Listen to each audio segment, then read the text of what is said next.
Hello నమస్తే, welcome to Kalyani cooking channel. ఈరోజు చేయబోయే రెసిపీ కోకోనట్ రైస్. ఒక సబ్స్క్రైబర్ నాకు అడిగారు అనమాట. చాలా సింపుల్ వేలో చూపిస్తాను మీకు. దీనికి కావాల్సిన ఇంగ్రీడియంట్స్: ఒక గ్లాసు బియ్యం హాఫ్ అన్ అవర్ ముందు నానబెట్టి ఉంచుకున్నాను. దానికి కావాల్సింది ఒక కొబ్బరికాయ, 2 బంగాళదుంపలు ఇలా పీస్లా తరుక్కోవాలి, 2 క్యారెట్లు గ్రీన్ పీసు, 3 లవంగీలు, 3 దాల్చిన చెక్క, 3 యాలకులు, 4 పచ్చిమిర్చి. మీ కారం తగ్గట్టు వేసుకోండి. మీకు ఈ వీడియో నచ్చితే లైక్ చేయండి, షేర్ చేయండి, సబ్స్క్రైబ్ చేయండి. ఇప్పుడు మిక్సీలో కొబ్బరి ముక్కలు వేసుకొని బాగా ఫైన్ పేస్ట్ చేసుకోవాలి. దాన్ని స్ట్రెయిన్ చేసి పాలు తీయాలి. ఒక గ్లాసుడు బియ్యంకి 2 గ్లాసులు పాలు. సరిపోతే నీళ్ళైనా వేసుకోవచ్చును. ఇప్పుడు స్టవ్ వెలిగించి కుక్కర్ పెట్టుకుని నెయ్యి వేసుకొని ఒక 2 స్పూన్స్ నెయ్యి వేసుకొని దానిలో లవంగి దాల్చిన ఫ్రై చేసుకోవాలి.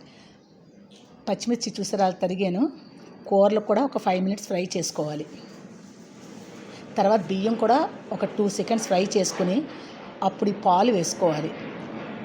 తర్వాత సాల్ట్ వేసుకోవాలి, మీకు తగ్గట్టు సాల్ట్ వేసుకోవాలి. ఇప్పుడు కుక్కర్ లిడ్ పెట్టి 3 విజిల్స్ వచ్చేదాకా ఉంచుకోవాలి.